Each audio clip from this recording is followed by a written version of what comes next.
नमस्कार, मैं पवन। आज के इस वीडियो पर आप सभी छात्रों का स्वागत करता हूं। आज का जो वीडियो है वो आप सभी छात्रों के लिए काफ़ी ज़्यादा इंपॉर्टेंट होने वाला है, क्योंकि यहाँ पर सीएम अनुप्रति कोचिंग योजना से रिलेटेड काफ़ी छात्रों के लगातार कमेंट है वो मुझे देखने को मिल रहे हैं। यहाँ पर क्या हुआ है कि कुछ छात्रों के जो फोरम है वो रिजेक्ट हो चुके हैं, ठीक है। जैसे कि उनको इस तरीके का मैसेज है वो उनको शो कर रहा है वहाँ पर जब एप्लीकेशन स्टेटस वो जाकर चेक करते हैं एसएसओ आईडी के माध्यम से।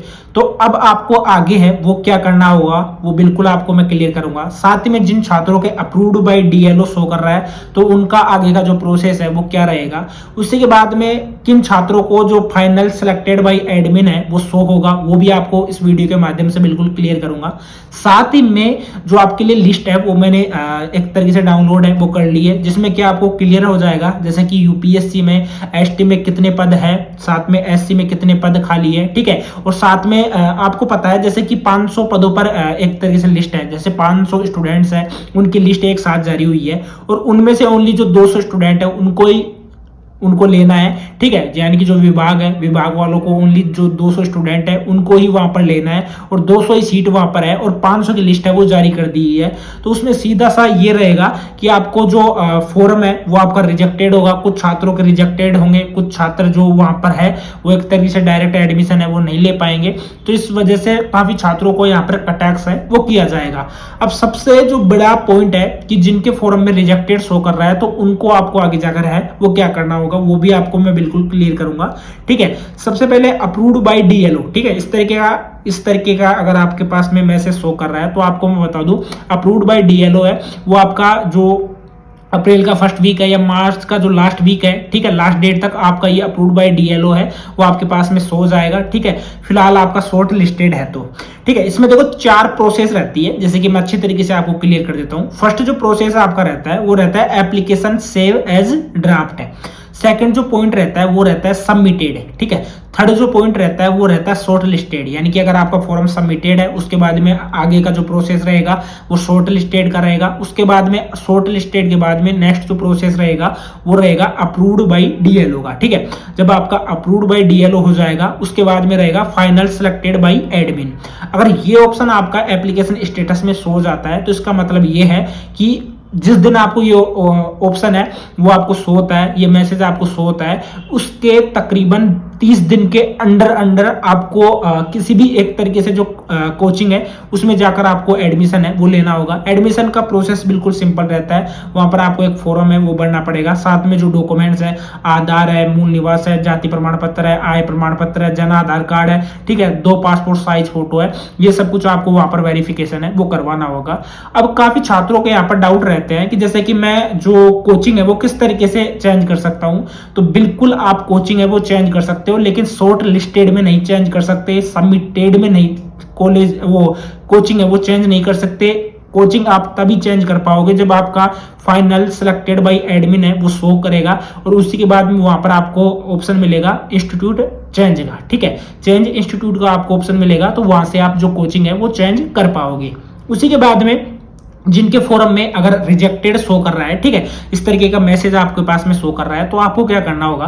देखो सीधा सा सिंपल प्रोसेस रहता है। इसमें क्या होता है कि जैसे आपका जो जिला है, ठीक है, और जिले में एक नोडल अधिकारी है या ऑफिसर, जिले में ऑफिसर है वो बैठता है, ठीक है, जो कि सामाजिक न्याय एवं अधिकारिता विभाग का रहता है। वहां पर जाकर भी आप डायरेक्ट संपर्क है वो कर सकते हो, आप उनको बोल सकते हो। देखो बहुत ही रेयर चांसेज है कि इस बार आपको ऑब्जेक्शन का मौका है वो मिले। ऑब्जेक्शन का मौका नहीं मिलने का सीधा सा रीजन ये है कि इसमें काफी ज्यादा प्रोसेस है वो लगता है, क्योंकि छात्र ऑब्जेक्शन लगाते हैं, ठीक है। ऑब्जेक्शन लगाने के बाद में जैसे मुझे एक छात्र का मैसेज आया, उसने बोला कि सर जैसे मैंने फॉर्म लगा दिया और यहाँ पर मेरा फॉर्म है वो रिजेक्टेड हो चुका है, और रिजेक्टेड होने का कारण है सीधा आय प्रमाण पत्र, ठीक है। मैंने एक पन्ने का या इस तरीके से आय प्रमाण पत्र है वो वहां पर अपलोड कर दिया था, लेकिन अब जो मैंने न्यू बनाया है उसको कहां से अपलोड करूं। तो ऑब्जेक्शन का ऑप्शन ही नहीं मिल रहा, तो आप कहां पर जाकर उसको अपलोड है वो कर सकते हो, ठीक है। जिला अधिकारी से आपको जाकर बात करनी है। साथ ही में आपको जो एसजेई यानी सामाजिक न्याय एवं अधिकारिता विभाग है उसको आपको सचेत है वो करवाना होगा। उसके लिए आपको मोबाइल नंबर है वो आपको स्क्रीन पर शो हो जाएंगे। इन मोबाइल नंबर पर आप कॉल कर सकते हो। अगर इन पर कॉल नहीं करते हो तो आपको एसजेई का ऑफिशियल जो मोबाइल मोबाइल नंबर है 181, ठीक है। इनके ऊपर भी आप जो कॉल करके ये चीजें पूछ सकते हो कि मेरा जो फॉर्म है वो रिजेक्टेड हो चुका है, तो अब मुझे आगे जाकर क्या करना होगा।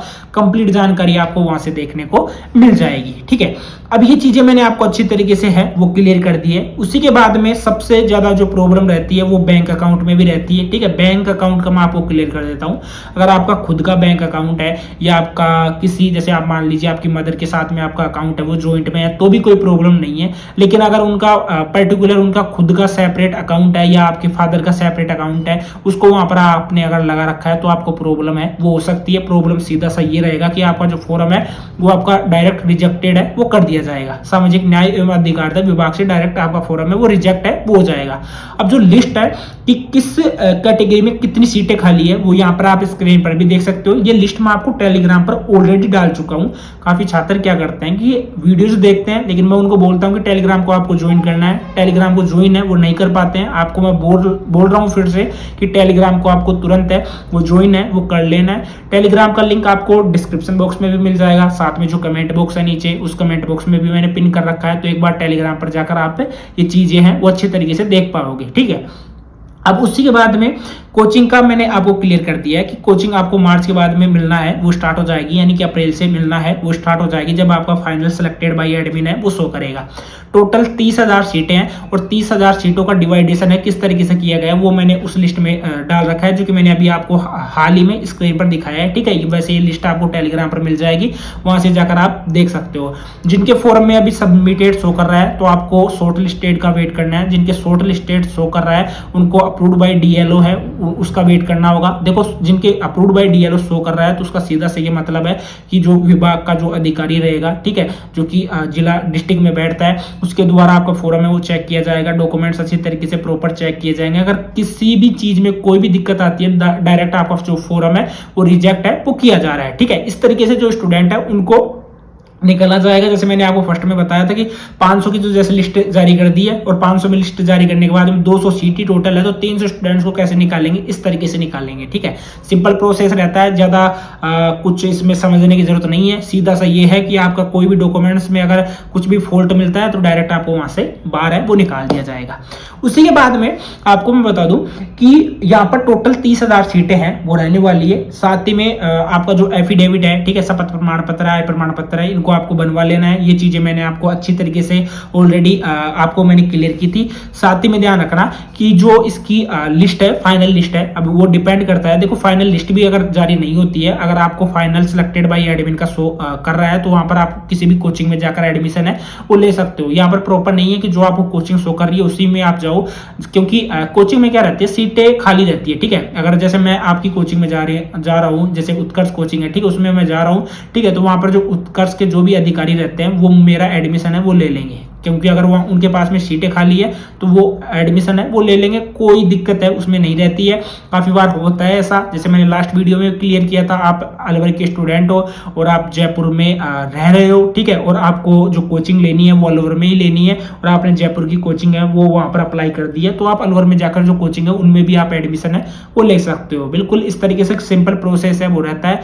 आई होप आपके जितने भी जो डाउट है इस वीडियो के माध्यम से बिल्कुल क्लियर है वो हो गए होंगे। बाकी कोई डाउट रहता है कमेंट बॉक्स आपके लिए ओपन है, साथ ही में इंस्टाग्राम आपके लिए ओपन है, वहां पर मुझे फॉलो करना डायरेक्ट आपको, और वहां से आप डीएम करके ये चीजें हैं अच्छी तरीके से पूछ सकते हो। आज के इस वीडियो में इतना ही, मिलते हैं किसी नेक्स्ट वीडियो में। जय राम।